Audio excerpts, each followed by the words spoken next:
No one wants a single mom, my ex said. Mafia boss smiled.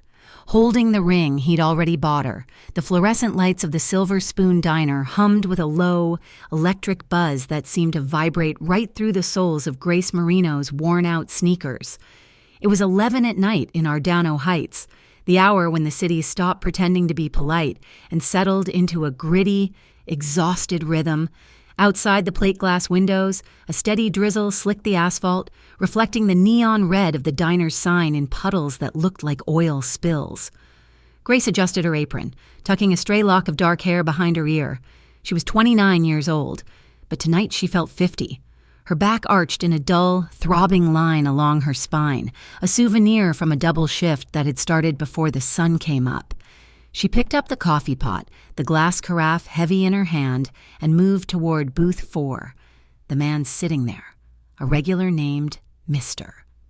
Henderson, who smelled perpetually of stale tobacco and grievance, slammed his empty mug down on the Formica table. "You call this coffee?" he sneered, not bothering to look at her. "It is lukewarm. I have had bath water hotter than this slope." Grace paused, taking a breath. She had learned long ago that dignity was a quiet thing. It was not a shout or a fight. It was the ability to remain standing when the world tried to make you small. She forced a polite, tight-lipped smile onto her face. "I am sorry about that, Mr. Henderson," Grace said, her voice steady. "Let me brew a fresh pot for you. It will only take 5 minutes." She did not wait for his permission. She simply turned and walked back toward the counter, her posture straight. She would not let him see that her hands were shaking slightly, not from fear, but from the sheer physical toll of carrying trays and dodging insults for 14 hours. In the far corner of the diner, nestled in the shadows of a booth that offered a view of both the entrance and the kitchen, a man watched her. Rafael DeLuca did not look like he belonged in the Silver Spoon.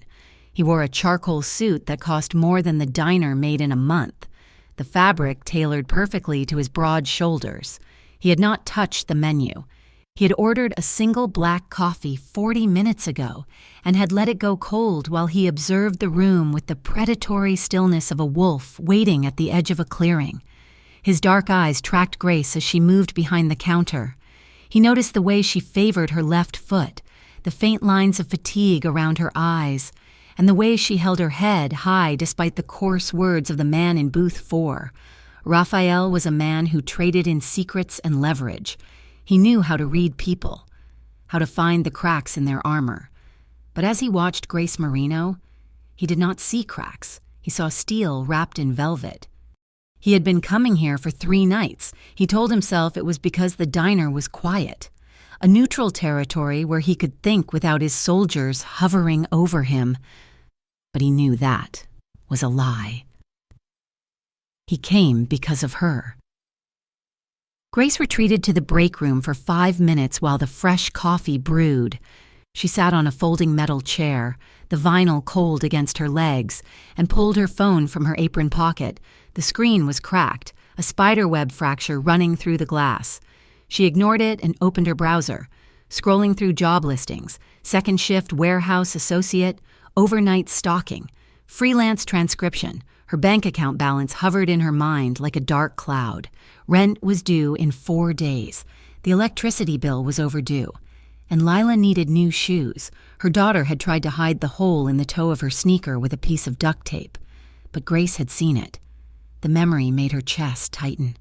She scrolled past a listing for a bartender. She could not work nights if she wanted to see her daughter awake. Suddenly, the voice of her ex-boyfriend, Kyle, echoed in her memory. Unbidden and sharp, it was a memory from 2 years ago, the day she had finally packed her bags. "You think you can make it out there alone?" Kyle had laughed, leaning against the doorframe, a beer bottle dangling from his fingers. "Look at you, Grace. You are used goods. No one wants a single mom. You come with baggage. You are going to be serving burgers until your looks fade, and then you will have nothing." The memory stung, fresh and acidic. Grace closed her eyes and took a deep breath, exhaling slowly. Kyle had been wrong about a lot of things, but the financial struggle felt like a daily punishment for leaving him. She'd chosen poverty over emotional abuse, and she would make that choice again every single time. But God, it was hard. She stood up, shoving the phone back into her pocket. She could not afford to drown in the past. She had a fresh pot of coffee to serve. When she returned to the floor, she poured Mr. Henderson his fresh cup without a word, ignoring his grunt of satisfaction. Then she moved to the corner booth. The man in the charcoal suit was watching her approach. "Can I get you anything else, sir?" Grace asked, pulling her order pad from her apron. Raphael looked up close. His presence was overwhelming. He had a sharp jawline covered in a day of dark stubble, and his eyes were the color of espresso, deep and unreadable. There was a dangerous stillness about him, a sense of leashed power that made the hair on Grace's arms stand up. "No, thank you," Raphael said. His voice was a low baritone, smooth and rich like expensive whiskey. It was a voice that commanded attention without raising volume, just the check. Grace nodded and tore the slip of paper from her pad, placing it face down on the table. She tried not to stare at him, but there was something magnetic about his face, a hardness that suggested he had seen violence, tempered by a strange, quiet curiosity as he looked at her. He reached into his jacket pocket and pulled out a sleek leather wallet. He did not count bills. He simply pulled out a crisp $100 bill and slid it across the table. The coffee was only $3. "I do not have change for that, sir," Grace said, looking at the bill with wide eyes. "I did not ask for change," Raphael replied. Grace hesitated. Her pride warred with her desperation. That money was groceries for a week. It was the new shoes Lila needed, but she had never been a charity case. "I cannot accept this," she said softly. "It is too much." Raphael leaned forward slightly, his elbows resting on the table. The movement brought him into her personal space, and she caught the scent of him, sandalwood, rain, and something uniquely masculine. "You handled the idiot in booth 4 with more class than he will ever possess in his lifetime," Raphael said. "Consider it a tax on his stupidity. Take the money, Grace." He knew her name. She glanced down at her name tag, realizing he must have read it, but the way he said it, familiar, respectful, made her heart skip a nervous beat. "Thank you," she whispered, sliding the bill into her apron. Her fingers brushed against his hand for a fraction of a second. His skin was warm, his hand large and rough, a contrast to the fine suit. Raphael held her gaze for a moment longer than was polite. He was memorizing the color of her eyes, hazel, with flecks of gold that the harsh diner lights tried to wash out. "Be safe getting home," he said. Grace nodded, unsettled and flushed, and hurried back to the counter. She could feel his eyes on her back until the moment the bell above the door chimed, signaling his departure. 20 minutes later, her shift ended. Grace untied her apron, grabbed her coat, and stepped out the back door into the alleyway where employees were forced to park. The rain had slowed to a mist that clung to her eyelashes. She fumbled for her keys, eager to get home to the small apartment she shared with Lila, the babysitter, Mrs.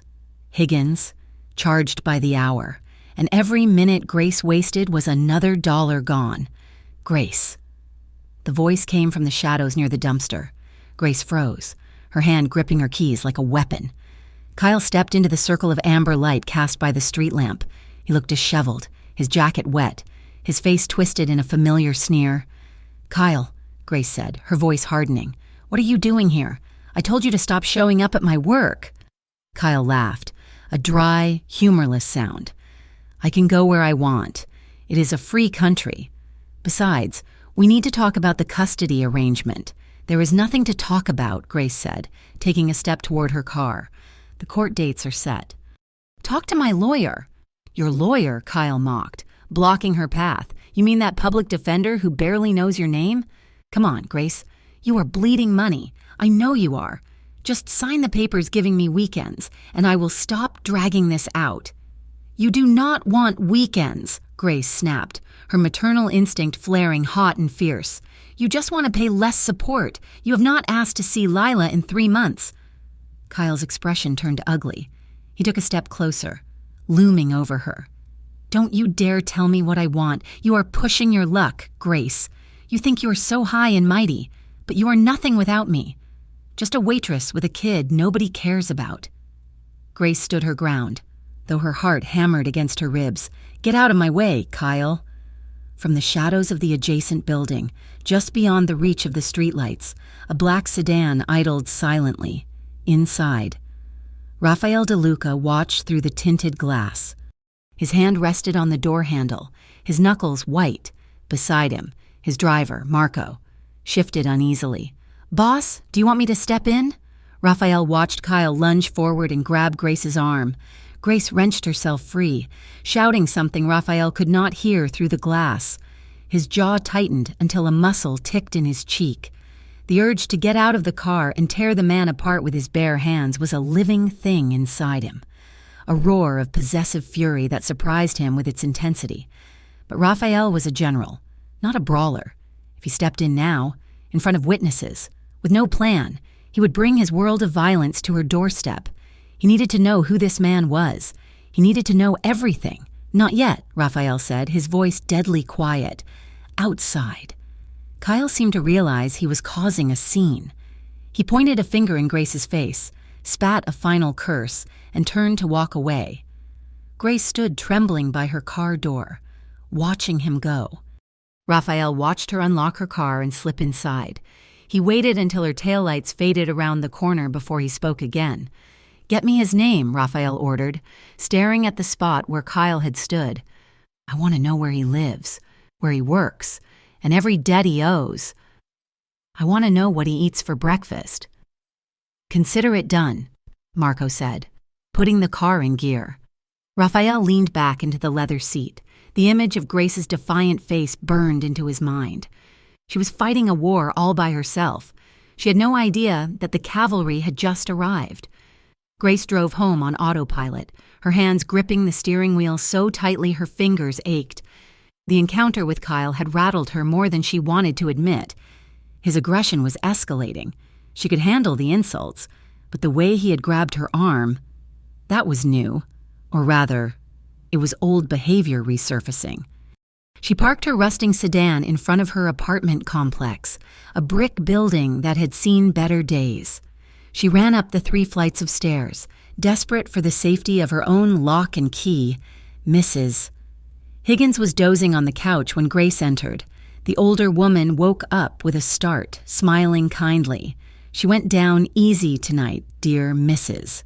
Higgins said, gathering her knitting bag. "She drew a picture for you. It is in the fridge. Thank you, Mrs. Higgins," Grace said, handing over the cash she had earned that night, including a portion of the $100 bill she had broken at the diner's register. After the babysitter left, Grace locked the door.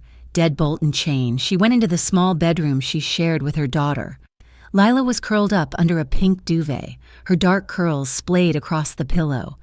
Grace stood in the doorway, watching the gentle rise and fall of her daughter's chest. This was her world. This was the only thing that mattered. She walked over and kissed Lila's forehead, smoothing back her hair. "I will keep you safe," she whispered into the dark. "I promise," needing to wind down. Grace went to the kitchen to pour a glass of water. She glanced at the front door and frowned. She thought she heard a rustle in the hallway outside. Her heart jumped into her throat. Kyle?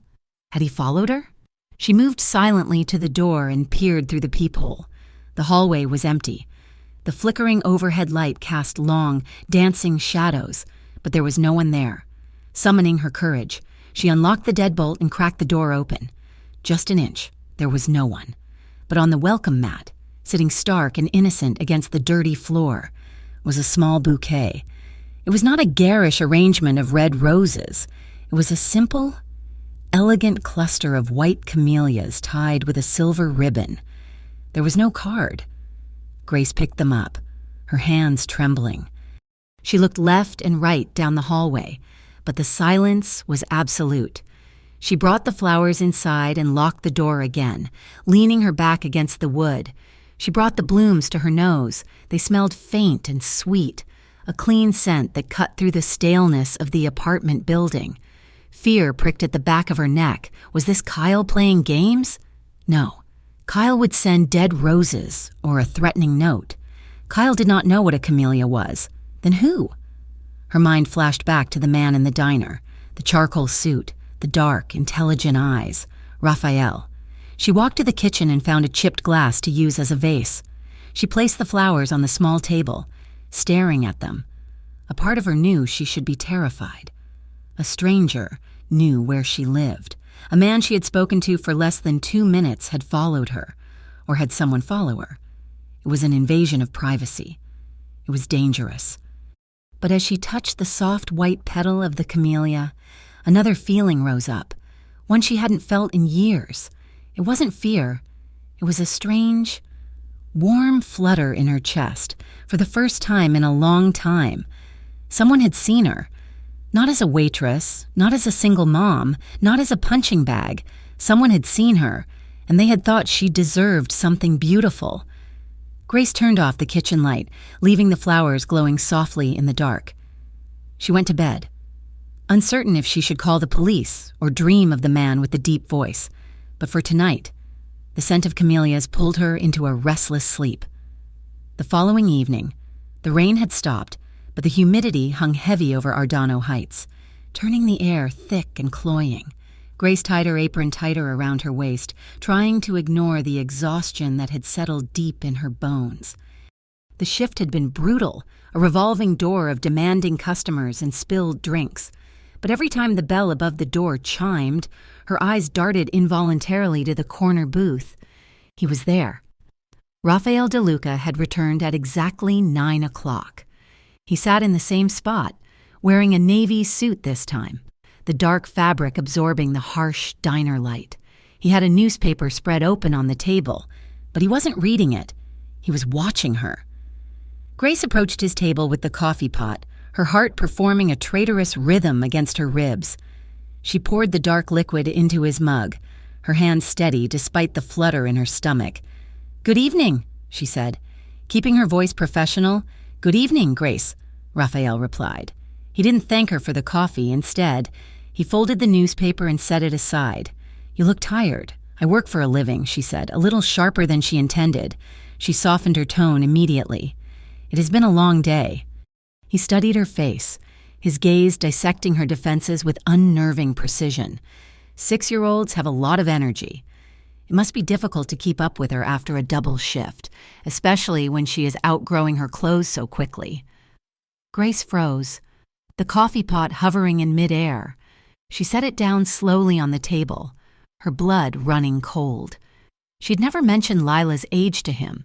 She had certainly never mentioned that Lila had hit a growth spurt last month that rendered half her wardrobe useless. "How do you know how old my daughter is?" Grace asked, her voice dropping to a whisper. Raphael did not blink. He took a slow sip of his coffee. "I notice things." "Grace, I notice that you carry a photo of her in your order pad, the edge sticking out. I notice the way you rub your left shoulder when you think no one is looking.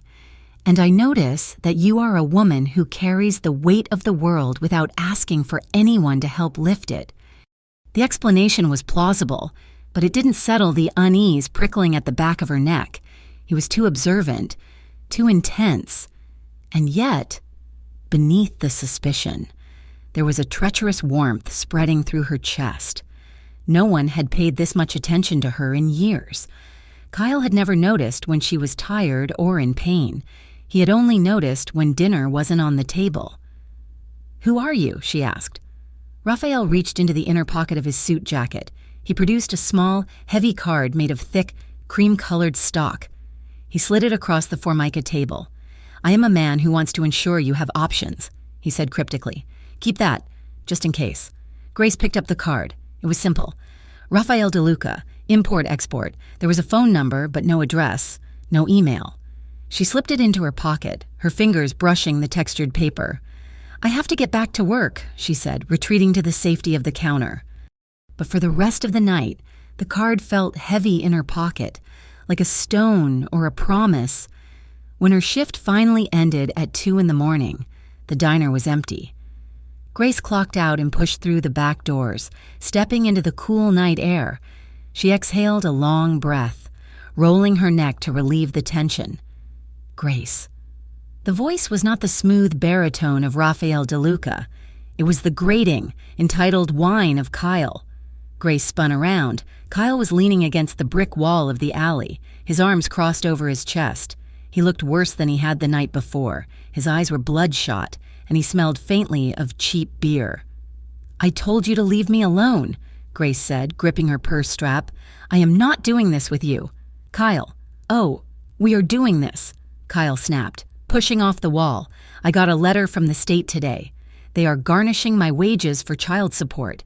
You think that is funny? You think you can just steal my money? It is not your money, Kyle. It is for Lila. It is for your daughter. I don't care who it is for," he shouted, his voice echoing in the empty alley. He took a step toward her, his face twisting with rage. "You are going to call them tomorrow and tell them it was a mistake. You are going to tell them you don't need it. I will do no such thing," Grace said, her voice trembling but defiant. "Get away from me." She tried to move toward her car, but Kyle stepped in front of her, blocking her path. He reached out and grabbed her shoulder, his fingers digging into her flesh. "You are going to listen to me, you useless—" Kyle's words cut off abruptly. His eyes, focused on Grace, suddenly widened in genuine terror. He looked over her shoulder, his face draining of color. Grace felt a shift in the air behind her. The temperature seemed to drop. She turned her head slightly and saw him. Rafael DeLuca emerged from the shadows like a specter. He didn't run, and he didn't shout.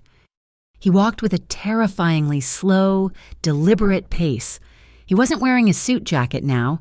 His white dress shirt was unbuttoned at the collar, sleeves rolled up to reveal forearms that were thick with muscle. He stopped 3 feet behind Kyle, and he didn't say a word. He simply loomed. Rafael was over 6 feet tall, and in the dim alley light, he looked like a mountain of dark intent. His eyes were fixed on the hand Kyle had on Grace's shoulder. Kyle snatched his hand back as if he had been burned. He took a stumbling step backward, nearly tripping over his own feet. Who is this?" Kyle stammered, his bravado evaporating instantly. Rafael ignored him. He looked at Grace. "Are you hurt?" Grace shook her head, too stunned to speak. Rafael turned his gaze to Kyle. The silence that followed was heavy, suffocating. Rafael didn't blink. He looked at Kyle with the kind of detached curiosity a scientist might have for a bug before crushing it. "Leave," Rafael said. It wasn't a shout. It was barely more than a whisper, but the command carried the weight of absolute, undeniable violence. Kyle looked from Rafael to Grace, his mouth opening and closing like a fish. He realized, perhaps for the first time in his life, that he was standing in the presence of a predator he could not bully. He muttered a curse, turned, and sprinted toward the street, his footsteps slapping frantically against the wet pavement. Grace let out a breath she didn't know she had been holding, her knees suddenly feeling like water. She swayed, and Rafael was there instantly, his hand cupping her elbow to steady her. His touch was firm, grounding. "I am fine," she managed to say, though her voice shook. "You are shaking," Rafael observed gently. He gets angry," Grace said, trying to rationalize the fear away. "He wouldn't have done anything. He put his hands on you," Rafael said, his voice darkening. "That is enough." He guided her toward the passenger side of a sleek black sedan parked near the dumpster. It was a car that cost more than Grace would make in a decade. "I can drive my car," Grace protested weakly. "You are in no state to drive," Rafael said, opening the door for her. "I will have one of my men drive your car to your apartment. Get in." "Grace." She looked at him. The sensible part of her brain screamed that getting into a strange man's car at 2 a.m. was a terrible idea. But the other part of her, the part that had been fighting alone for 6 years, saw the rock-solid strength in his jaw and the genuine concern in his eyes. She got in. The interior of the car smelled of leather and that same sandalwood scent. It was quiet, shut off from the noise of the city. Rafael slid into the driver's seat and started the engine. It purred to life, a low rumble that vibrated through the floor. He drove with one hand on the wheel, his movements relaxed and confident. Grace watched his profile in the passing streetlights. "Why did you help me?" she asked softly. "Because I do not like bullies," Rafael said, keeping his eyes on the road. and because no one should have to face the dark alone. Grace looked down at her hands. I am used to it. You shouldn't have to be. They stopped at a red light. Raphael turned to look at her. The interior light cast shadows across his face, emphasizing the sharp angles of his cheekbones. The air in the car suddenly felt charged, heavy with an unspoken electricity that made Grace's breath hitch. What do you need, Grace? He asked. The question was simple, but it felt like he was reaching into her chest and pulling at her very soul. I don't know what you mean, she stammered. I think you do, Raphael said softly. You work yourself to the bone. You fight battles that are not yours to fight alone. You are exhausted. So I am asking you, what do you need? Tears pricked at the corners of her eyes. She wanted to tell him. She wanted to tell him she needed money. She needed rest. She needed someone to hold her and tell her it was going to be okay. She needed to stop being the strong one for just 5 minutes. I need peace, she whispered, the truth slipping out before she could stop it. I just want peace. Raphael's expression softened, a look of profound sadness passing through his dark eyes. He reached out, his hand hovering for a moment before he gently tucked a strand of hair behind her ear. His fingers lingered on her jawline, his thumb brushing the soft skin there. Then I will give you peace, he vowed. The light turned green. He pulled his hand away and drove the rest of the way in silence, but the air between them remained thick with the ghost of his touch. When they pulled up to her apartment building, Grace felt a pang of disappointment that the ride was over. She unbuckled her seatbelt.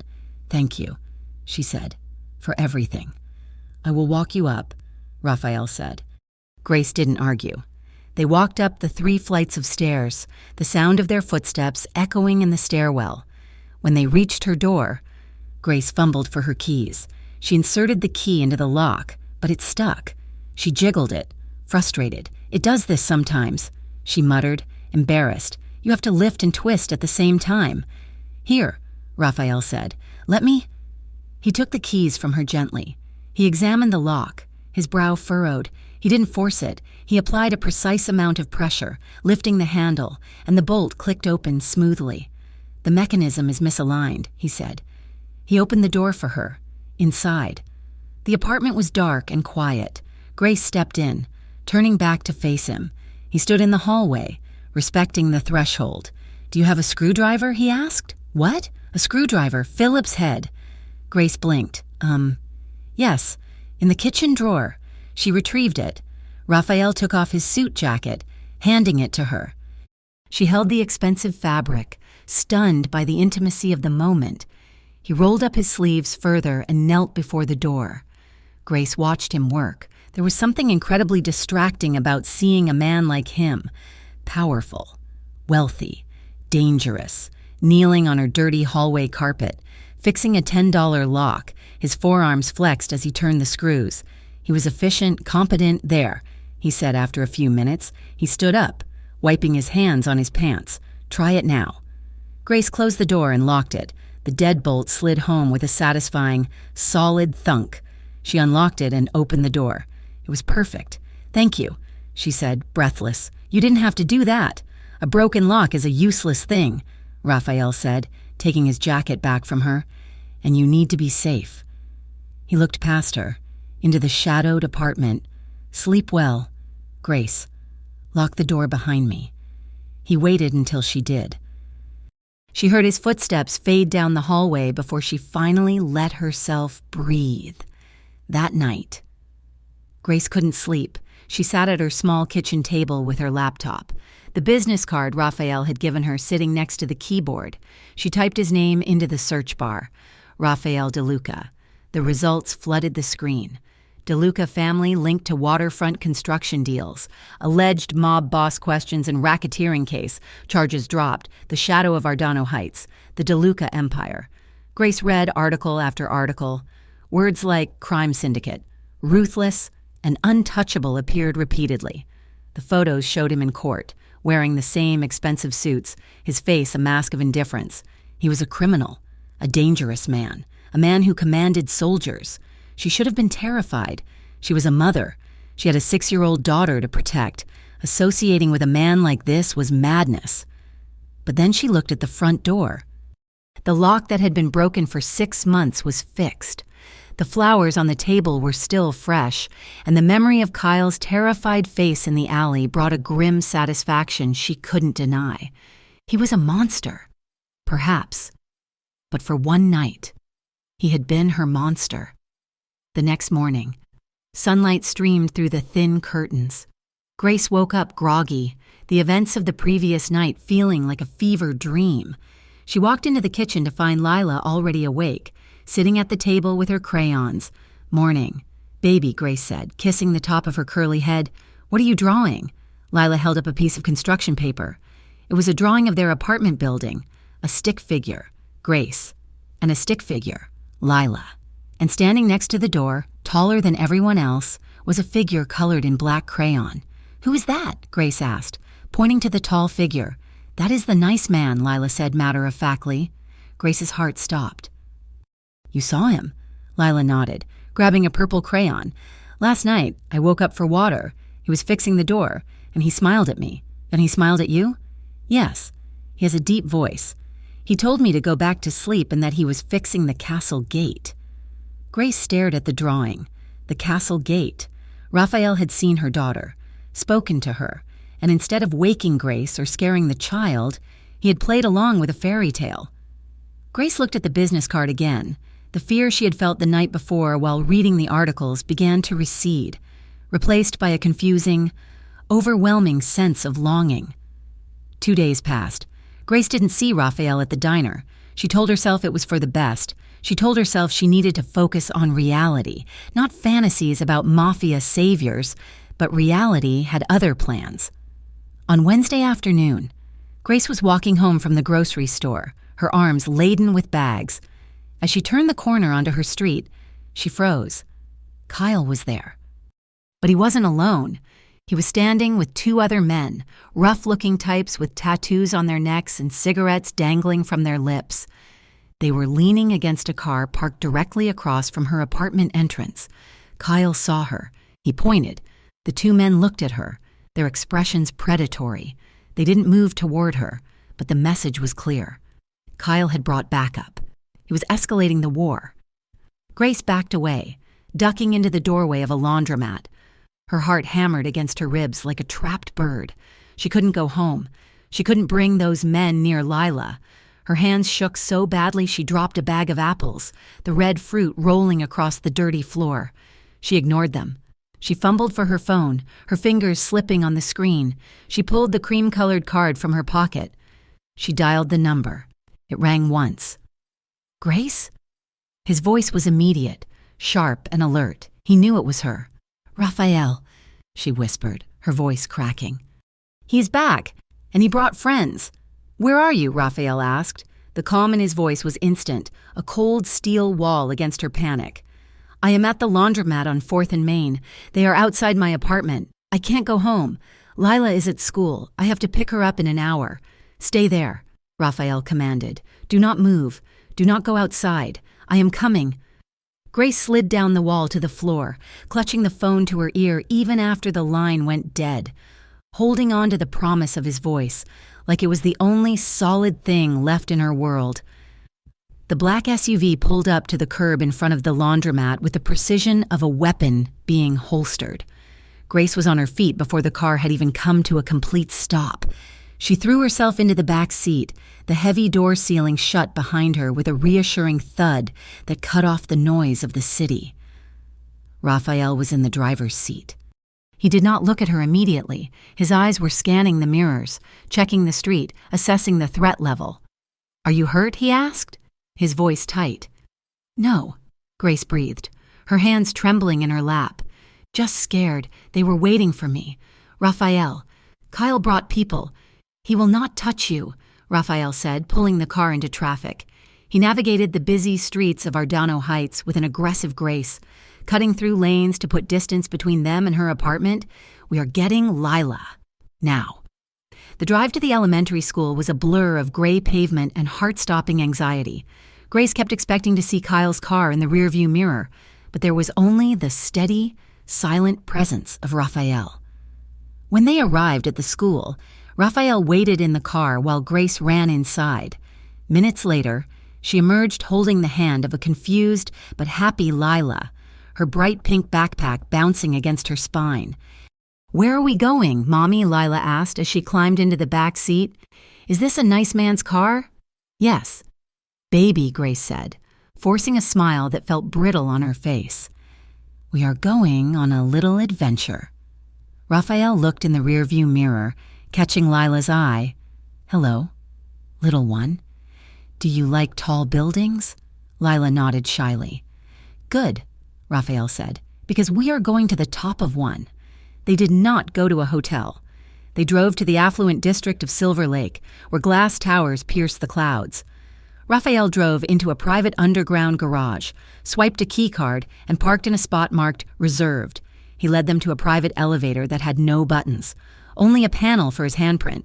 As they ascended, Grace felt the pressure in her ears pop.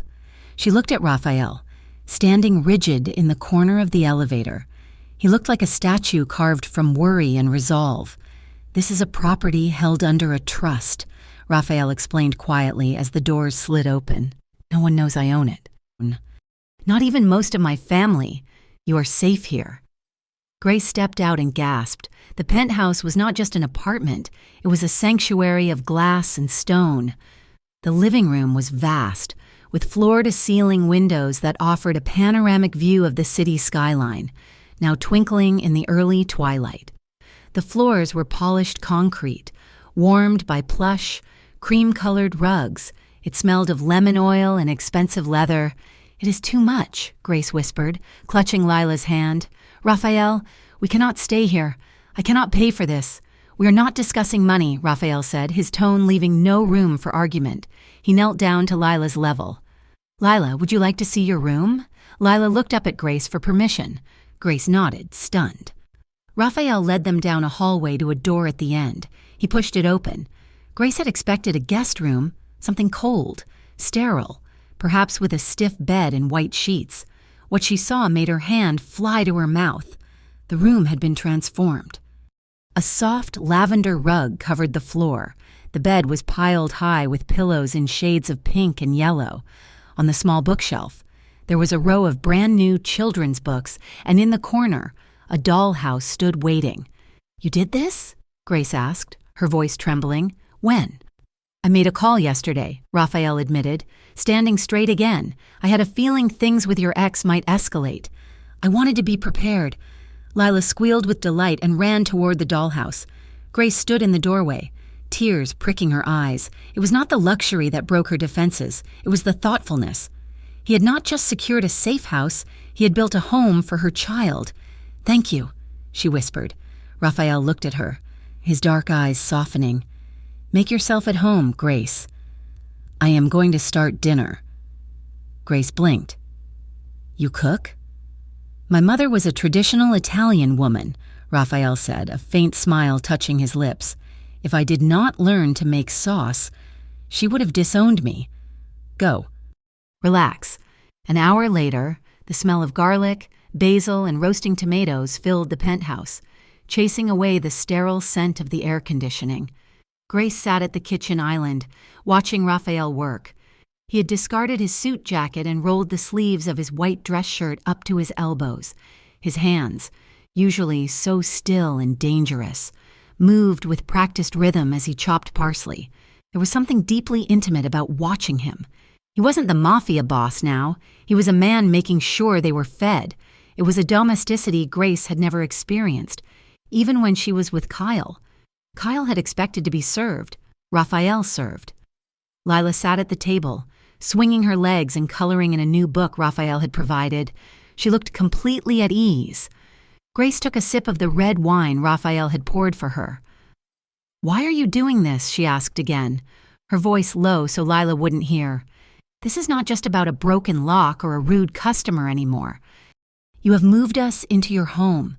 You have put a target on your back by interfering with Kyle." Raphael stopped chopping. He wiped his hands on a towel and leaned against the counter, facing her. "Do you think I'm doing this for charity?" he asked. I don't know what to think. I am doing this because I want to, Raphael said simply. Because when I see you, Grace, I see something rare. What? Grace asked, her heart hammering. Resilience, he said. And I have a weakness for survivors. They ate dinner at the small round table near the window. The pasta was incredible, rich and savory, for the first time in years. Grace ate a full meal without rushing, without checking the clock, without calculating the cost of the ingredients. After dinner, Raphael helped settle Lila into the new room. The little girl was exhausted from the excitement and fell asleep almost instantly. Clutching a stuffed bear Raphael had left on the pillow, Grace left the door cracked open and walked back into the living room. The lights were dimmed. Raphael had lit the gas fireplace, and the golden flames danced behind the glass, casting long, flickering shadows across the room. He was standing by the window, looking out at the city lights below. Grace walked over and stood beside him. The silence between them was comfortable, heavy with unspoken things. She looks peaceful, Grace said softly. She feels safe. Raphael replied without turning. That is all a child needs. Grace hugged her arms around herself. I feel safe, too, and that terrifies me. Raphael turned to look at her. Why? Because I am not used to it, she admitted. She moved toward the fire, seeking its warmth. I am used to being the only line of defense. I am used to people looking at me and seeing a mistake. Single mom. Used goods. Struggling waitress. I feel invisible most of the time. Raphael. Like I am just a function, a machine that keeps Lila alive, but not a person who matters. She looked down at the fire, and then you come along. You treat me like I am precious, and I am terrified that I will wake up and realize it was a trick, or that I will get used to it, and then you will leave. Raphael moved toward her. He did not crowd her, but his presence was a gravitational pull she couldn't resist. I am not going anywhere, he said, his voice rough with emotion, and you are not invisible. Grace, you are the most visible thing in my world. He took a breath, looking into the flames as if searching for the right words. I had a sister, he said quietly. Her name was Julia. Grace looked up, surprised. He had never spoken of his family. She was 3 years older than me, Raphael continued. She was bright, fierce, but she fell in love with a man who was charming in public and a monster in private. Grace felt a chill that had nothing to do with the air conditioning. I saw the signs, Raphael said, his hands clenching into fists at his sides, the bruises she tried to hide with makeup, the way she stopped laughing, the way she flinched when he moved too fast. But I did nothing. I respected her marriage. I told myself it was not my place to interfere in a husband and wife's business. I thought she was strong enough to handle him. He closed his eyes. She wasn't. He killed her. Grace. He beat her to death in their kitchen while I was sitting in a restaurant across town, eating dinner. Oh, Raphael, Grace whispered. Stepping closer, she reached out and touched his arm. The muscles were hard as stone. I vowed at her funeral that I would never make that mistake again, Raphael said, opening his eyes. They were dark, filled with a century of regret. I vowed that if I ever saw a woman fighting to survive, if I ever saw that look in her eyes, the look Julia had, I would burn the world down to help her. He turned to Grace, his gaze intense and searing. And I see her in you, but I also see you. I see a woman who saved herself when no one else would. I see the mother I wish Julia had lived to be. You are not a charity case. Grace, you are my second chance. Grace felt a tear slide down her cheek. She didn't wipe it away. The raw honesty of his words stripped away the last of her defenses. She wasn't just a project to him. She was redemption. And he wasn't just a mob boss. He was a man haunted by love he hadn't been able to give. She took a step closer, eliminating the distance between them. She tilted her head back, looking up into his face. You saved us, she whispered. Raphael looked down at her, his gaze dropping to her lips. The air in the room seemed to vanish, leaving only the heat radiating between them. Grace, he warned, his voice a low rumble. If you keep looking at me like that... I am not afraid of you, she said. She rose on her tiptoes and pressed her lips to his. It was not a frantic clash of passion. It was slow, deliberate. It was a question and an answer all at once. Grace's hands moved up to cup his face, the rough stubble grazing her palms. His lips were warm and firm, moving against hers with a restraint that made her knees weak. She tasted wine and sorrow and an overwhelming, powerful need. She felt his hands settle on her waist, his thumbs pressing into the fabric of her shirt. For a moment, he deepened the kiss, a groan vibrating in his chest. The hunger in him was vast, a tidal wave holding itself back by a thread. Grace leaned into him, her body molding against his, craving the solidity of him. Then, gently, firmly, he pulled away. He didn't let her go completely. His hands framed her face, his thumbs tracing her cheekbones, his forehead rested against hers, his breathing ragged. "Not like this," he whispered. Grace blinked, dazed, her lips tingling. "Did I do something wrong?" "No," Raphael said, eyeing his eyes burning into hers. "You did everything right. That is the problem. You are vulnerable right now, Grace. You are scared, and you are grateful, and you are in my house because you have nowhere else to go." He kissed her forehead, a chaste, reverent touch. "I want you," he said, his voice leaving no doubt. "I want you more than I have wanted anything in a very long time. But I will not be another man who takes advantage of your situation. When we do this, and we will, it will be because you want it, not because you need a savior." He stepped back, creating a sliver of space that felt like a canyon. "I will wait," he promised, "as long as you need—" Grace stared at him, her heart swelling until she thought it might burst. In a world where men took whatever they could grab, Raphael De Luca had just given her the greatest gift of all, her own agency. "Thank you," she whispered again. "Go to sleep, Grace," he said gently. "You have work tomorrow." The next morning. The spell of the penthouse was broken by the harsh reality of the alarm clock on Grace's phone. Raphael had arranged for a car to take her to the diner, insisting that she keep her routine to avoid raising suspicion, while Lila would be driven to school by Marco. Entering the Silver Spoon felt different. Grace felt like she was walking in from another planet, but the atmosphere inside was chilly. As she tied her apron, she noticed two of the other waitresses huddled by the coffee station, whispering. They went silent as she approached, their eyes flicking over her with thinly veiled judgment. "I heard she got picked up in a limo," one whispered loudly enough for Grace to hear as she walked away. "Must be nice to have a sugar daddy." The other giggled. "I guess that is one way to pay the rent." Grace stiffened. The shame burned hot on her neck. They didn't know about Kyle. They didn't know about the threats. They only saw a single mother getting into a rich man's car and assumed the worst, that she was selling herself. She kept her head down, focusing on the orders. "Ignore them," she told herself. "They don't know him. They don't know you." But the whispers followed her all morning. Sharp little barbs that tried to puncture the newfound sense of safety Raphael had given her. Around 1 o'clock, her phone buzzed in her pocket. It was the school. Grace's heart dropped. She ran to the break room to answer. "Hello? Miss Marino? This is Principal Evans. What is it? Is Lila okay?" Grace gripped the phone, her knuckles white. "Lila is fine. She is right here in the office," the principal said quickly. "But there was an incident. Your ex-husband, Mr. Henderson." "Kyle. Yes. He came to the front desk about 20 minutes ago. He tried to check Lila out early. He said it was a family emergency." Grace stopped breathing. "Kyle didn't have authorization. He was trying to take her." "Did you let him?" Grace demanded. "No, of course not. He's not on the approved pickup list, but he became aggressive. He was shouting that he had rights." "We were about to call the police." "Were?" Grace asked.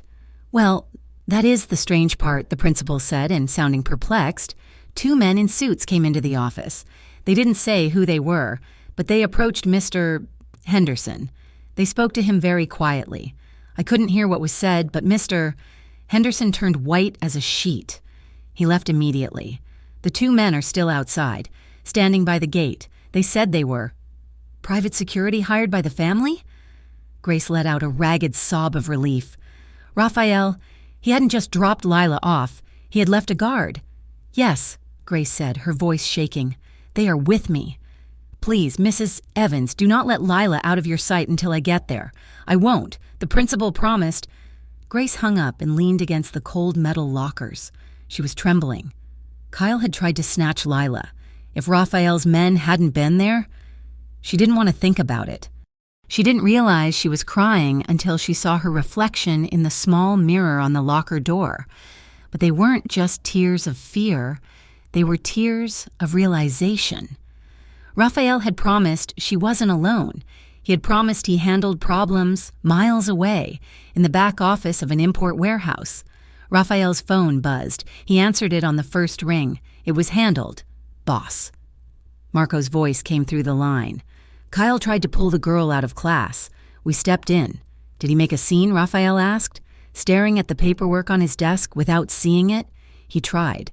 We explained to him that if he ever stepped foot on school property again, he would be leaving in a wheelchair. He got the message. Good, Raphael said. Stay there until Grace picks her up, then bring them both back to the penthouse. Understood. Raphael hung up the phone. He leaned back in his chair, steepling his fingers. His expression was calm, but inside, a cold fury was coiling. Kyle was desperate, and desperate men were dangerous. Raphael opened the drawer of his desk and pulled out a small velvet box. He hadn't shown it to Grace yet. He hadn't even admitted to himself why he had bought it 3 weeks ago, before he had even spoken to her. When he was just a man watching a woman serve coffee with dignity, he snapped the box open. The diamond inside caught the light, a heart shape, unique and resilient. Soon, he whispered to the empty room, but first, the war. When Grace walked through the doors of the penthouse that evening, the air was thick enough to choke on. Lila was already asleep, exhausted from the emotional whiplash of the day, safely tucked into the lavender room with the dollhouse standing guard. But in the main living area, the silence was not peaceful. It was the heavy, static silence that comes before a storm. Raphael stood by the floor-to-ceiling window, looking out at the sprawling grid of city lights. He held a tumbler of amber liquid in his hand, but he was not drinking. He was waiting. Grace dropped her purse on the sofa and didn't waste time with pleasantries. The fear she had felt at the school, the sheer suffocating panic of almost losing her daughter, had calcified into a sharp, vibrating anger. You had men at her school, she said, her voice trembling not with fear, but with the force of her adrenaline. Raphael turned slowly. His face was impassive, a mask of granite, but his eyes were alert. I did. They had guns. Raphael, Grace accused, taking a step toward him. I saw the way they stood. I saw the way the principal looked at them. You turned my daughter's elementary school into a tactical zone. I turned it into a fortress, Raphael corrected, his voice low and even. And because I did, your daughter is asleep in her bed right now, instead of in the back of Kyle's car, on her way to God knows where. Grace raked a hand through her hair, pacing the length of the rug. I am grateful she is safe. You know I am. But you didn't ask me. You just took over. You moved pieces around on a board like we are pawns. I am her mother. Raphael, I am the one who is supposed to protect her. You were at work, Raphael said. He set the glass down on a side table with a deliberate click. You were working a double shift to keep a roof over her head. You cannot be everywhere. Grace, that is not a failure. That is reality. It feels like I am losing control, she admitted, her voice cracking. Every time I turn around, you are there, fixing things, paying for things, threatening people, and I don't know how to be this. This person who just lets it happen.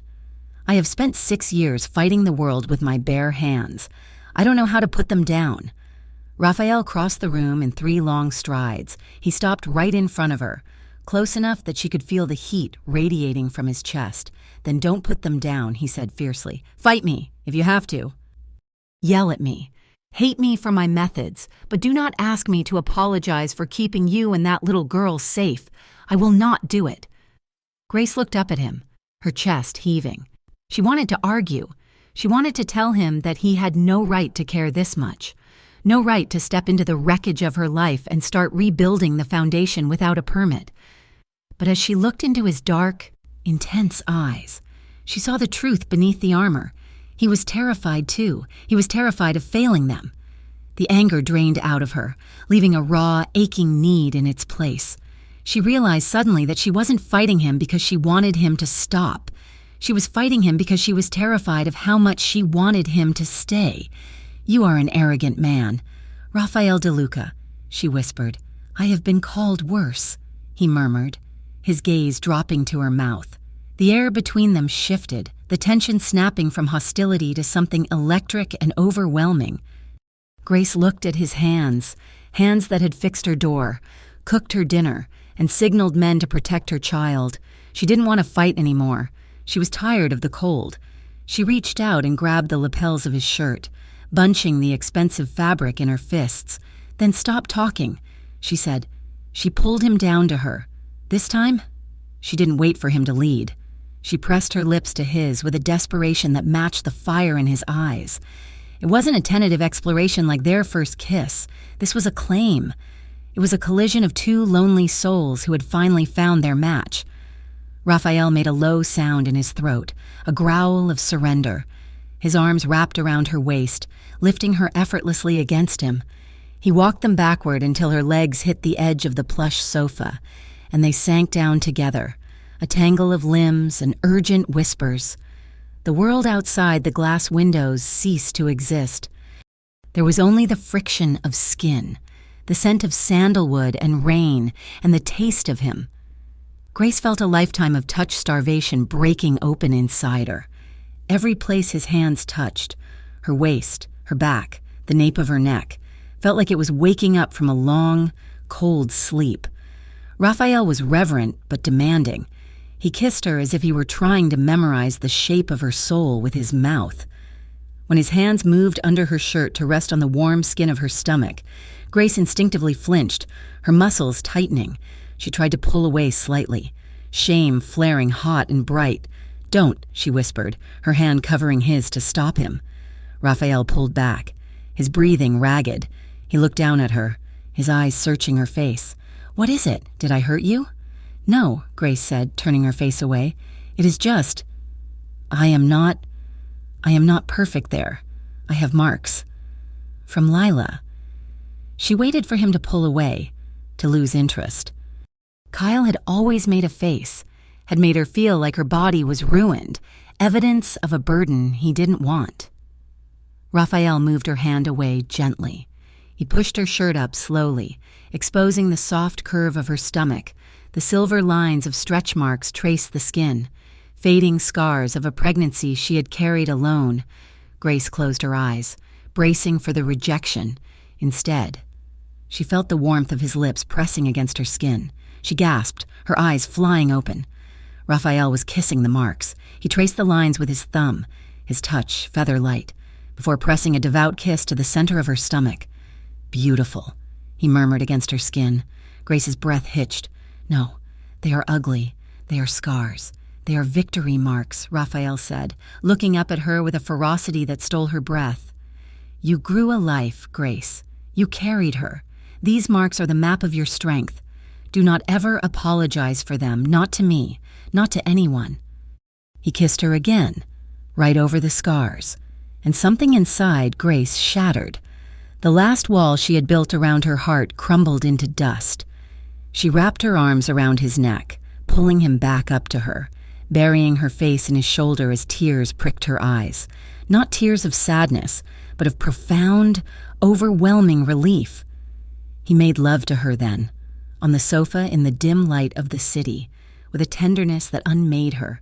He worshipped her body as if it were a temple, erasing every cruel word Kyle had ever spoken, replacing them with the silent, heavy weight of his adoration, for the first time in her life. Grace didn't just feel wanted, she felt treasured. Across the city, in a dimly lit back room of a dive bar that smelled of stale beer and bad decisions, Kyle sat across from a man named Vinny. Vinny was a captain for the Romanos, a rival family that had been trying to chip away at the De Luca territory for years. Kyle was sweating. He took a nervous sip of his beer. "Look, I don't want trouble with De Luca. I just want my kid, and I want my ex to pay for thinking she is better than me." Vinny leaned back, picking his teeth with a toothpick. He didn't care about Kyle's domestic squabbles, but he cared very much about the fact that Rafael DeLuca, the ghost of Ardano Heights, had suddenly become visible. He had a weakness. "You say DeLuca is keeping her?" Vinny asked. Kyle nodded eagerly. "He took her. I saw his guys at the school. He's hiding her somewhere. But I know her. I know Grace. She will reach out to her mom. She will check her email. I know her passwords." Vinny smiled, a cold stretching of lips that didn't reach his eyes. "You get us a location. Kyle, you find out where he is keeping his little pet. We will take care of the rest, and once DeLuca is out of the picture, the woman and the kid are all yours." Kyle grinned, the alcohol giving him a false sense of power. Deal. 2 days later, the bubble of safety burst. Grace was at the penthouse, folding laundry while Lila watched cartoons. Raphael had been tense all morning, pacing the hallway while on encrypted calls. When a courier arrived at the private elevator, Raphael intercepted the package before it could even enter the room. He came back into the living area holding a single sheet of paper. His face was pale with rage. Grace saw his expression and dropped the towel she was holding. "What is it?" Raphael handed her the paper without a word. It was a printout of a photo. It was a picture of Lila, taken from a distance at the park months ago. Scrawled across the bottom in red marker were the words, "We know where the kitten sleeps." Grace felt the blood drain from her head. Her knees buckled, and she had to grab the back of the sofa to stay upright. "It is the Romanos," Raphael said, his voice vibrating with lethal intent. "They are trying to draw me out. They are using you to get to me. Kyle must have sold them information." "He is working with them," Grace whispered, horrified. "He would put his own daughter in danger just to hurt me. He's a desperate fool who has made a deal with sharks," Raphael said. "He doesn't understand what he has done. But I do." He grabbed his phone and dialed a number. "Marco, prep the car. We are moving. The city is burned. We went to the estate. Within an hour, they were gone." They drove north, leaving the gray skyline of Ardano Heights behind. The landscape changed from concrete and steel to rolling hills and dense forests. The estate was 2 hours away, a sprawling stone house hidden deep in the woods, surrounded by high iron gates and acres of private land. It was quiet here. The air smelled of pine and damp earth. It felt like the edge of the world. For the first 2 days, Grace was a wreck. Every rustle of leaves sounded like footsteps. Every shadow looked like a gunman. But Raphael was a constant, grounding presence. He didn't leave the property. He didn't go into the city for business. He stayed. On the third night, a heavy storm rolled in. Thunder rattled the window panes, and the wind howled through the trees. The power flickered and died, plunging the estate into darkness. Raphael lit candles and built a roaring fire in the massive stone hearth of the library. The room was cozy, filled with the scent of old books and wood smoke. Lila was afraid of the thunder. She refused to sleep in her room, so she brought her blanket and pillow into the library, curling up on the rug in front of the fire. "Will you read to me?" she asked, holding up a book about a brave rabbit. Grace moved to take the book, but Raphael stepped forward. "I will read it," he said. Grace sat in the oversized leather armchair, pulling her legs up under her, and watched. Rafael DeLuca, the man who commanded armies of criminals, the man who had threatened to break her ex's legs, sat on the floor with his legs crossed. He held the small picture book with gentle hands. He didn't just read the words, he performed them. He gave the rabbit a squeaky voice and the wolf a deep, rumbling growl. Lila was entranced. She leaned against his side, her thumb in her mouth, her fear of the storm forgotten. And then the brave rabbit said, "You cannot scare me, for I have friends." Raphael read softly. Grace watched the firelight dance across his profile. She saw the way he subconsciously angled his body to shield Lila from the draft. She saw the patience in his eyes as Lila asked him to look at the pictures again. The realization hit her with the force of a physical blow. It wasn't just gratitude. It wasn't just an attraction. She was in love with him. She loved him not because he was rich or because he was strong, but because he was sitting on a rug reading a story about a rabbit to a child who wasn't his. simply because she was afraid of the thunder. He was giving Lila the father she had never had. He was giving Grace the partner she had stopped believing existed. Lila's eyes began to droop. The rhythmic sound of Raphael's voice, combined with the warmth of the fire, pulled her under. Her head grew heavy, and she slumped completely against Raphael's chest. He stopped reading. He closed the book silently and set it aside. He didn't move to get up, afraid to wake her. He just sat there, one arm wrapped protectively around the small girl, his chin resting lightly on the top of her head. Grace watched them, her heart aching with a fullness that was almost painful. Suddenly, Lila shifted in her sleep. She burrowed deeper into Raphael's shirt, her small hand clutching his collar. "Daddy," she mumbled, the words slurred and soft, barely audible over the crackle of the fire. The silence that followed was absolute. Raphael froze. He stopped breathing. His eyes went wide, staring at the fire, stunned into total stillness. The mask of the hardened criminal boss dissolved completely, leaving behind a look of raw, naked wonder. He looked like a man who had just been handed the moon and didn't know if his hands were clean enough to hold it. He looked up at Grace slowly. His eyes were shining, reflecting the flames. There was a question in them, a vulnerability that broke her heart. Grace slid off the chair and crawled across the rug until she was kneeling beside them. She reached out and placed her hand over his, the one that was holding Lila. "She knows," Grace whispered, her voice thick with tears. "Children know who loves them." Raphael looked down at the sleeping child. He swallowed hard, his throat working. I never thought this was for me. I thought I had lost the right to this kind of life a long time ago." Grace leaned her head on his shoulder, her body warm against his arm. The storm raged outside, but in here, in the circle of firelight, nothing could touch them. "You don't have to stay," she whispered, giving him an out, even though the thought of him leaving tore her apart. "You have an empire to run. You don't have to play house with us in the woods." Raphael turned his head, pressing his cheek against her hair. He tightened his hold on Lila, pulling both of them closer into his orbit. He closed his eyes, inhaling the scent of them, his family. "That is the only thing I have to do," he whispered back into the darkness. "Everything else is just noise. This is the only thing that is real." The seclusion of the country estate, which had felt like a sanctuary during the storm, began to feel like a fortress under siege as the week wore on. The air in the grand stone house grew heavy, charged with hushed conversations and the constant arrival of men in dark suits who looked at Grace with cold, assessing eyes. Raphael was trying to shield her from the reality of his world, but Grace was not naive. She noticed the way Marco, Raphael's second-in-command, watched her when he thought she was not looking. It was not a look of malice, but one of calculation. To Marco, she was a variable in an equation that was rapidly becoming unbalanced. On Thursday afternoon, the tension finally snapped. Grace had just put Lila down for a nap in the guest room and was walking down the hallway toward the library to return a book.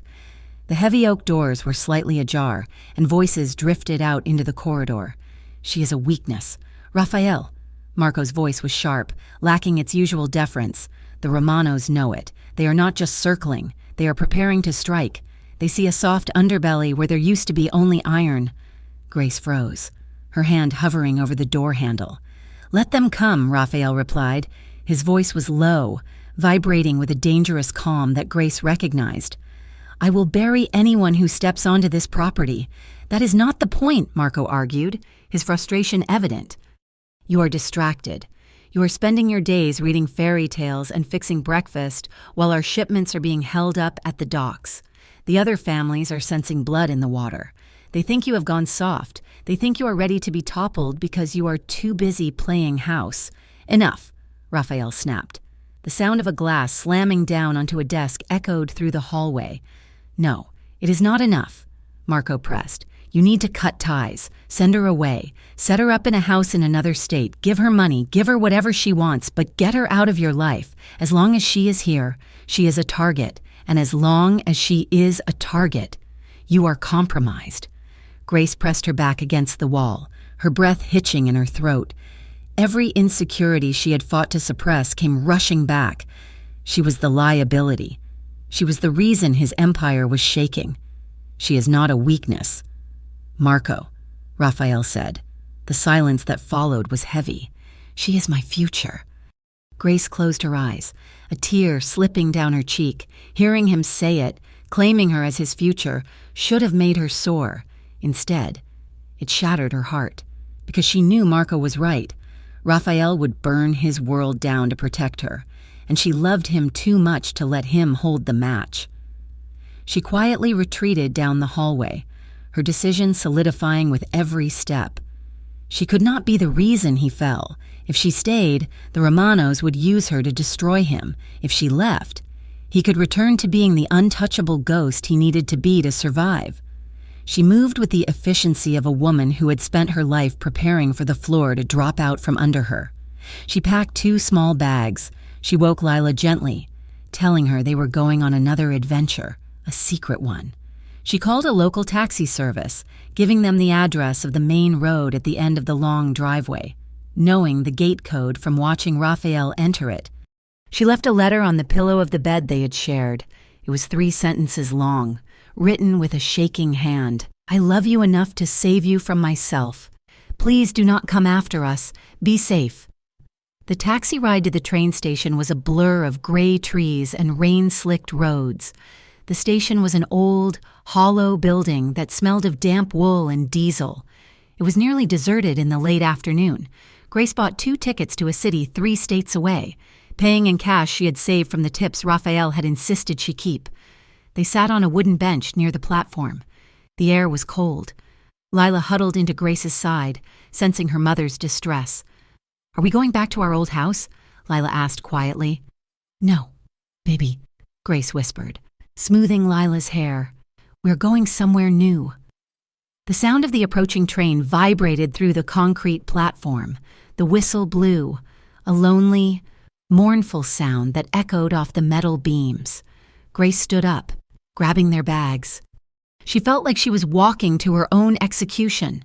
She took a step toward the yellow line. "Grace." The voice did not come from behind her.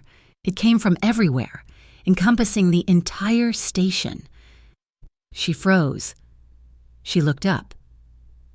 Raphael stood at the far end of the platform. He was not running. He was standing perfectly still, wearing his charcoal overcoat, the wind whipping the hem around his legs. He looked devastating. He looked like a storm that had taken human form. Grace's heart stopped. How? How had he found them so fast? She gripped Lila's hand tighter. "Raphael, please," she called out, her voice breaking over the sound of the chugging engine as the train began to slow. "Go back." Raphael began to walk toward them. He did not look angry. He looked shattered. "You think you can just leave?" he asked, his voice carrying across the distance.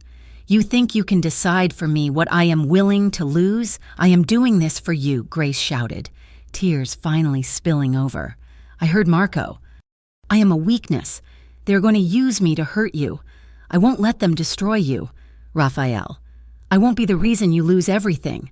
He reached them just as the train screeched to a halt, the doors hissing open behind her. He ignored the train. He ignored the conductor stepping out. He stepped into her space, his presence overwhelming, consuming. "You are not listening," he said roughly. "I am saving you," she sobbed, trying to push past him toward the train door. Raphael caught her hand. He didn't pull her. He anchored her. "You are not saving me," he said, his voice cracking. "You are killing me." He reached into his pocket. Grace expected a weapon. She expected him to force her into a car.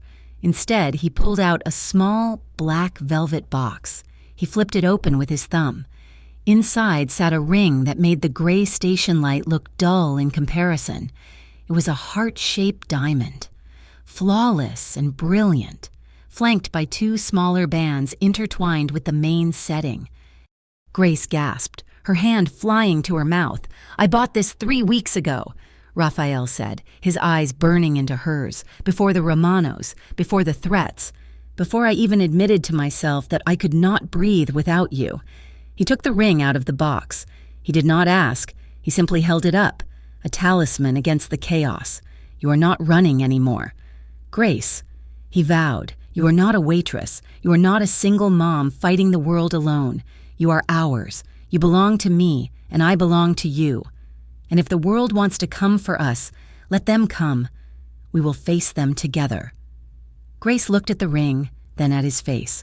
She saw the fear he had been hiding, the fear not of the Romanos, but of the silence she would leave behind. But Marco said. She stammered. Marco is a fool who does not understand that a man without a heart has nothing to protect. Raphael said, You are my heart, Grace. If you get on that train, you take everything that matters with you. He dropped the ring back into the box and shoved it into his pocket, kneading his hands free. He fell to his knees on the dirty concrete of the platform. He didn't care who was watching. He didn't care about the mud staining his expensive suit pants. He wrapped his arms around her waist, burying his face in the fabric of her coat. Don't leave me, he whispered against her stomach. Please. Grace looked down at him, the most powerful man she had ever known, brought to his knees by the thought of losing her. The train whistle blew again, a final call for boarding. Grace dropped the bags. She fell to her knees with him, wrapping her arms around his neck. She buried her face in his shoulder, sobbing. I'm sorry, she cried. I'm so sorry. I was just so scared. I know, Raphael murmured, one hand tangling in her hair, the other pressing her back against him as if he wanted to merge their bodies into one. I know, but we do not run. Not anymore. He pulled back slightly, his hands framing her face. He kissed her forehead, her eyelids, her wet cheeks. Then he lowered his head and pressed a fierce, reverent kiss to her belly, right over the womb that had carried Lila, right over the scars he had called victory marks. Then he took her hand, the one with the calluses from serving coffee, and kissed her palm. Home, he commanded softly. Grace nodded, unable to speak. Lila, who had been watching wide-eyed, stepped forward and patted Raphael's shoulder. Are we not going on the train, Daddy? Raphael looked up at the little girl, his eyes red-rimmed but smiling. No, Piccola. The only place we're going is home. The drive back to the estate was silent, but it was a silence filled with a profound, heavy peace. The uncertainty was gone. The line had been drawn in the sand, that night after Lila was asleep. Raphael led Grace to the master bedroom. He locked the door, shutting out the world, shutting out Marco, shutting out the Romanos. The room was lit only by the fire and the moonlight. Raphael undressed her slowly, his hands trembling slightly. There was no frantic desperation this time, no hunger born of fear. This was different. When he laid her down on the bed, he looked at her as if she were a miracle he was still trying to comprehend. I love you, he said. It was the first time he had said the words. They hung in the air, heavy and absolute. I love you, Grace whispered back, pulling him down to her. The lovemaking that followed was a slow, sacred dismantling of every wall they had left. It was a conversation without words, a promise made in skin and breath. Raphael worshipped her. He took his time, ensuring she felt every ounce of his devotion. He touched her not just to possess her, but to remind her that she was cherished. When he finally moved inside her, their eyes stayed locked. It was an intimate, searing connection that went deeper than the physical. Grace felt tears slide down her temples into the pillow. She wasn't just being made love to, she was being claimed, body and soul, afterward. They lay tangled together under the heavy duvet. Raphael's arm was draped over her waist, holding her close against his side. Grace traced the line of a scar on his chest, a remnant of his violent past. What do we do now? She asked softly into the darkness. Now, Raphael said, his voice vibrating against her ear. We finish this. The end of the conflict did not come with a shootout. It did not come with an explosion. It came with a phone call. 3 days later, Kyle made his move. He contacted Raphael directly, arrogance dripping from every word. He claimed to have evidence, doctored photos, fake financial records that would link Raphael to a series of unsolved crimes. He demanded $2 million and full custody of Lila, or he would go to the press and the FBI. He wanted a meeting, Raphael agreed. The meeting took place in a private conference room at a law firm in downtown Ardano Heights. Grace insisted on coming. Raphael had argued, but she had simply held up her hand and said, "He is my monster. I want to see him fall." Kyle sat at the head of the long mahogany table, looking smug. He was wearing a cheap suit that fit poorly. When Grace and Raphael walked in, he sneered. "Look at you," he laughed, playing the power couple. "You look tired, Grace." Raphael pulled out a chair for Grace. She sat, her posture regal, her face stone. Raphael sat beside her. He did not look tired. He looked bored. "You have something for me." "Kyle?" Raphael asked. Kyle tossed a manila folder onto the table. "It is all in there. Proof that you are laundering money through the bakery down on 5th. Proof that you ordered hits. It is fake. Sure, but it looks real enough to ruin you. And the price is $2 million? Raphael clarified. "And the kid," Kyle added, leering at Grace. "I want full custody. Grace is an unfit mother associating with criminals." Raphael nodded slowly. He reached into his jacket. Kyle flinched, expecting a gun. Raphael pulled out a digital voice recorder. He set it on the table. The small red light was blinking. "What is that?" Kyle asked, his smile faltering.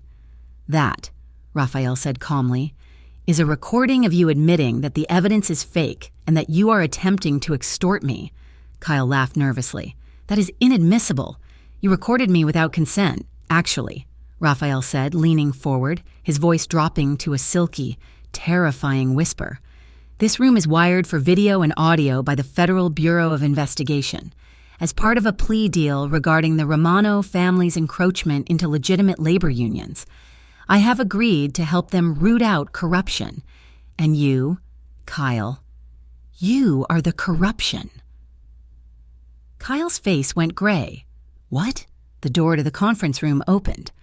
4 officers in tactical gear stepped in, followed by a stern-looking detective Grace recognized from the news. "Kyle Henderson," the detective said, "you are under arrest for attempted extortion, blackmail, and conspiracy to commit fraud." Kyle scrambled up, knocking his chair over. "No, this is a setup. He is a criminal. Look at him." The officers grabbed Kyle, pinning his arms behind his back. As they dragged him past the table, he thrashed, screaming obscenities at Grace. "Tell them, Grace, tell them what he is." Grace stood up. She looked down at the man who had tormented her for years, the man who had made her feel small and worthless. She felt nothing but pity. "He is a father who loves his family," Grace said clearly, "something you never were." The door closed, cutting off Kyle's screams. The silence in the room was deafening. Raphael stood and buttoned his jacket. He nodded to the detective. "Thank you, detective. My lawyers will send over the rest of the files on the Romano operations by morning."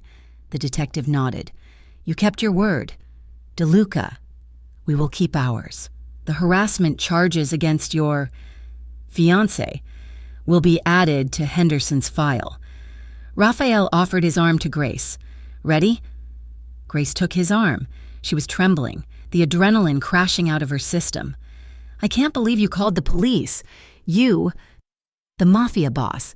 Raphael led her out of the building into the bright sunlight. "The world is changing. Grace, the old ways are dying. To build a future for you and Lila, I cannot be a ghost anymore. I have to be a man who lives in the light, even if that light is a little harsh sometimes." The trial was a formality, but it was necessary. Grace had to testify about the threats, the stalking, and the fear. The courtroom was cold and smelled of floor wax. Grace sat in the witness stand, her hands clasped tightly in her lap. She recounted the nights of fear, the financial abuse, the way Kyle had tried to use their daughter as a pawn. It was terrifying to speak the truth aloud, to lay her trauma bare before a room of strangers. Her voice shook. She stumbled over her words. She felt the familiar creep of shame, the voice in her head saying she was damaged goods. Then she looked up. In the very back row of the gallery, sitting alone in the center of the bench, was Raphael. He was wearing a black suit, his expression serious and attentive. He was not looking at the judge. He was not looking at the jury. He was looking right at her. He gave her a barely perceptible nod. It was an anchor thrown into a stormy sea. It was a reminder of the night at the train station, of the scars he had kissed, of the promise he had made. "You are not alone." Grace took a deep breath. She straightened her spine. The shaking in her hands stopped. She looked at the defense attorney who was waiting to cross-examine her. "No," she said firmly, her voice ringing clear through the courtroom. "I did not leave him because I wanted money. I left him because I wanted my daughter to know that love is not supposed to hurt." The gavel banged. Grace stepped down from the stand. She walked down the aisle, her head held high. She didn't look at Kyle, who sat slumped at the defendant's table. She walked straight to the back of the room. Raphael stood as she approached. He didn't say a word. He simply reached out and took her hand, interlacing their fingers. His grip was warm, solid, and permanent. "Let's go home," he said. And as they walked out of the courthouse doors, pushing into the fresh air of a new afternoon, Grace knew that the story she had been living, the tragedy of the struggling single mom, was over. A new story had begun, and this one was a love story. The sound of the gavel striking the wooden block was not loud, but it echoed through the courtroom with the finality of a closing tomb. Kyle Henderson was sentenced to 10 years in a federal penitentiary for extortion, fraud, and conspiracy. As the bailiffs moved to cuff him, he did not look at Grace. He did not scream or shout as he had in the conference room. He looked defeated, a man whose own arrogance had finally collapsed under the weight of reality. He was led out of the side door, a ghost of a past that could no longer haunt them. Grace sat in the front row, her hands resting calmly in her lap. Beside her, Raphael DeLuca sat like a stone sentinel, his presence filling the space with a silent, protective gravity. He did not gloat. He did not smile. He simply watched until the door clicked shut, ensuring the threat was gone. Then he turned to Grace. "It is done," he said softly. Grace let out a breath she felt she had been holding for 6 years. She looked down at the paperwork in her hands. The ink was still fresh on the decree granting her sole legal and physical custody of Lila. There would be no more weekend visits that ended in tears. There would be no more threats. There would be no more fear. She looked up at Raphael, her eyes shining with unshed tears. "Thank you," she whispered. "Not for the lawyers, not for protection, but for believing me." Raphael reached out and tucked a strand of hair behind her ear, his touch gentle. "Let us go," he said. "There is a party waiting." The celebration was held 2 days later in the sprawling backyard of the country estate. It was not a lavish mafia affair with hundreds of guests and fanfare. It was intimate, private, and exactly what Grace needed. String lights were draped between the ancient oak trees, casting a warm, golden glow over the grass. A small jazz quartet played soft, rhythmic tunes in the corner. A long table was set with white linens, piled high with Italian pastries, fruits, and cheeses. Grace stood on the stone patio, holding a glass of champagne, watching the scene before her.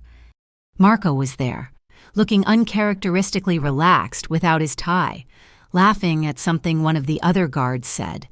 The tension that had gripped the household for weeks had evaporated, replaced by a rare, fragile peace. But Grace's eyes were drawn to the center of the lawn.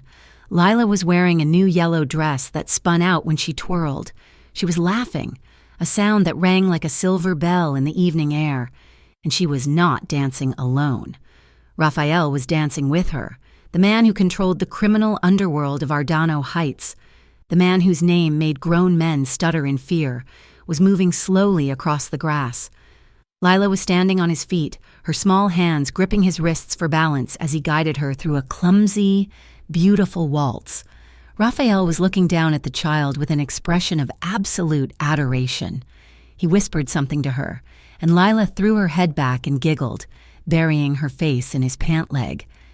Grace felt her chest tighten with an emotion so strong it almost hurt. This was what she had dreamed of but never dared to ask for. She had thought she had to choose between safety and love, between a father for her child and a partner for herself. She never imagined she could find a man who would be both. She set her glass down and walked down the stone steps onto the grass. Raphael saw her approaching.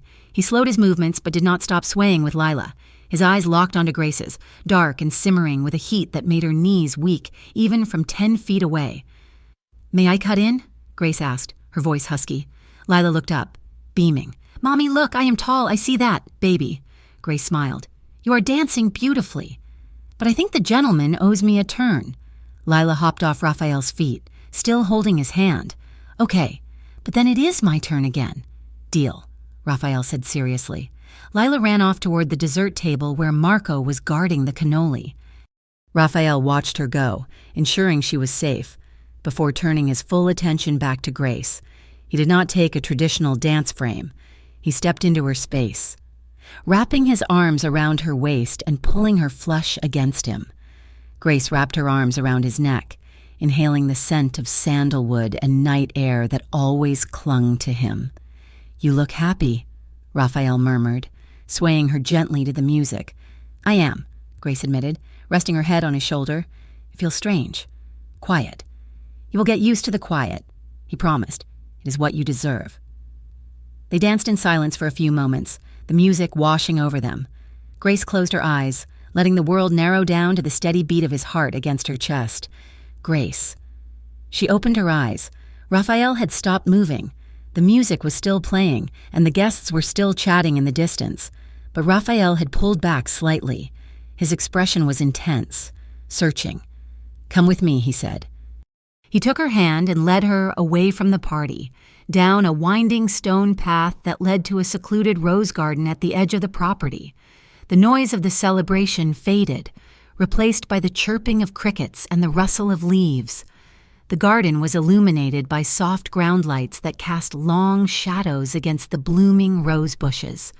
Raphael stopped near a stone fountain, the water trickling gently into the basin. He turned to face her. He looked nervous. It was the first time Grace had ever seen him look unsure of himself.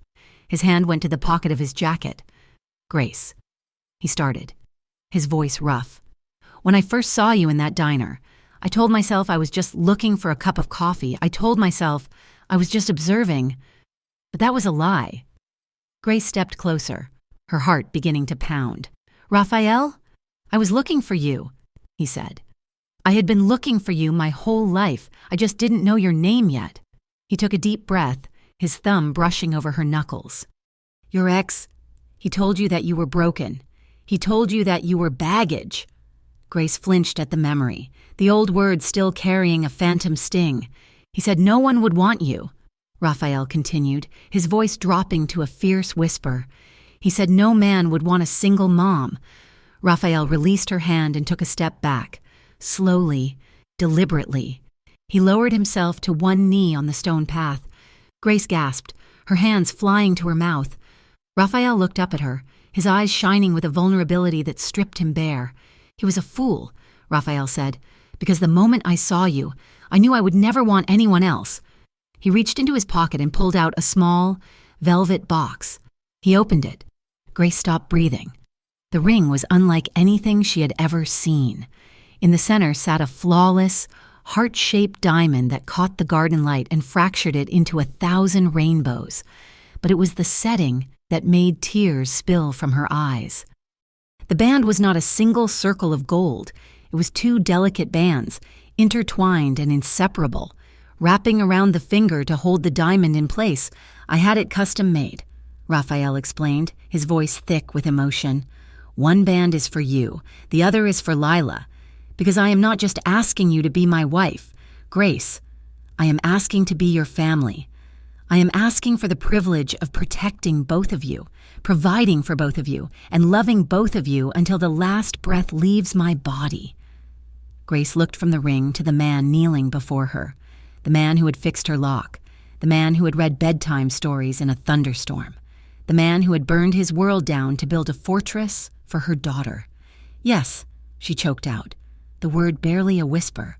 Raphael froze. "Yes, yes," she cried, laughing through her tears. "Yes, Raphael." 1,000 times yes. Raphael let out a ragged breath, his composure breaking into a wide, radiant smile. He stood up and pulled the ring from the box. His hands were shaking slightly as he slid it onto her finger. It fit perfectly. He pulled her into his arms, lifting her off the ground as he kissed her. It was a kiss of celebration, of promise, and of sheer, unadulterated joy. Grace clung to him, burying her hands in his hair, pouring every ounce of her love into the embrace. Behind them, a sound of enthusiastic clapping erupted. They broke apart, breathless, and looked toward the path. Lila was standing there, jumping up and down, her hands clapping furiously. "Did you do it?" Lila yelled. "Is he my daddy now?" Raphael laughed, a deep, rich sound that rumbled in his chest. He held out his arm. "Come here, Piccola." Lila ran to them, and Raphael scooped her up effortlessly, holding her on his hip while keeping his other arm wrapped tight around Grace.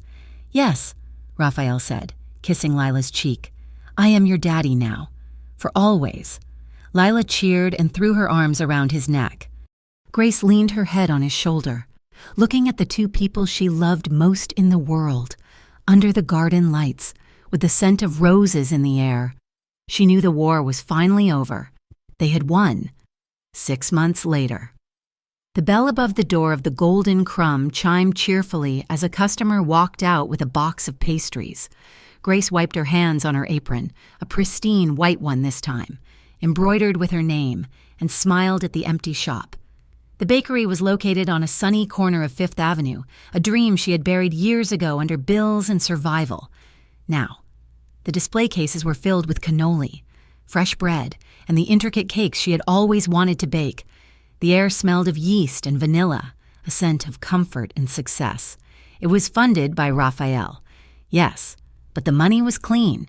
He had spent the last half-year methodically moving his assets into legitimate businesses, keeping his promise to live in the light. The shadows were still there. He was still a DeLuca after all, but they no longer touched her or the bakery. The back door opened, and heavy footsteps echoed on the tile. Grace turned, her smile widening. Raphael walked in, looking devastating in a light gray suit. He looked different than he had 6 months ago. The hard lines around his eyes had softened. The perpetual tension in his shoulders had eased. He looked like a man who slept peacefully at night. He wasn't alone. Lila walked in beside him, wearing her school uniform and holding his hand. She looked taller, confident, her hair braided neatly with yellow ribbons. "Daddy picked me up," Lila announced, dropping her backpack on a chair. "And we got ice cream before dinner. Don't tell Mom." Raphael winced playfully. "You just told her. Lila, the first rule of the conspiracy is silence." Grace laughed, walking around the counter to kiss Raphael. He tasted like espresso and the mints he always carried.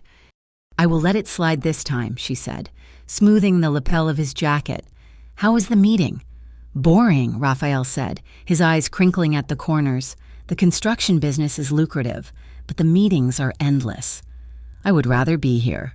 Kneading dough. You would look terrible in an apron," Grace teased.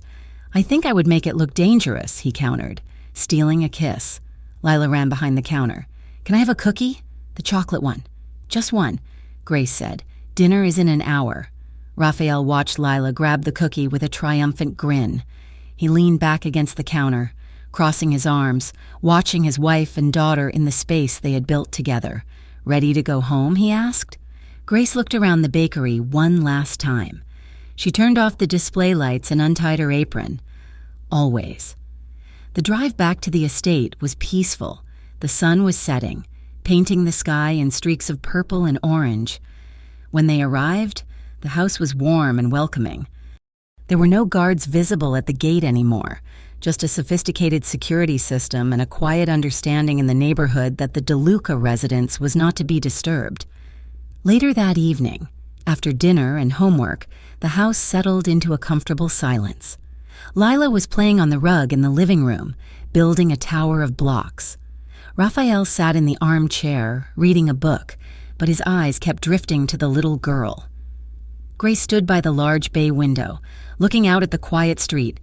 The street lights were flickering on. A neighbor was walking their dog. It was such a normal, mundane scene. 6 months ago, she would have been looking for a black sedan or checking the locks for the 3rd time. Now, she just watched the leaves blow in the wind. She felt Raphael come up behind her. He didn't speak immediately. He wrapped his arms around her waist, pulling her back against his chest, resting his chin on her shoulder. "What are you thinking about?" he asked softly. Grace leaned into him, closing her eyes. She listened to the sound of Lila humming to herself as she played. She felt the solid, steady warmth of the man who held her. "I was just thinking," Grace whispered, her voice thick with gratitude. "I didn't know happiness could feel this safe. I always thought happiness had to be loud or frantic, like you were trying to grab it before it ran away. But this just feels still." She turned in his arms to face him. She looked up into the dark eyes that had once terrified her and now held her entire world. Raphael smiled, a slow, gentle curving of his lips that reached his eyes. He raised his hand to cup her cheek, his thumb brushing over her skin. "You are not just safe, Grace," he said, his voice a low rumble that vibrated against her heart. "You are home." Grace smiled back, tears pricking her eyes. She reached up and kissed him, a soft, lingering seal on their promise. Behind them, Lila laughed as her tower of blocks toppled over, the sound echoing through the house like music. Grace DeLuca was finally, truly home. Thank you so much for listening to this story. I hope Grace and Raphael's journey touched your heart as much as it touched mine to write it. I would love to hear from you. Please leave a comment below telling me where you are listening from. It is always amazing to see how far these stories travel. If you enjoyed this story and want to hear more emotional, realistic tales of love, loyalty, and redemption, please make sure to subscribe to the Mafia Romance Stories channel. Don't forget to like the video and share your thoughts in English in the comments section. Your support means the world to me. Until next time, next.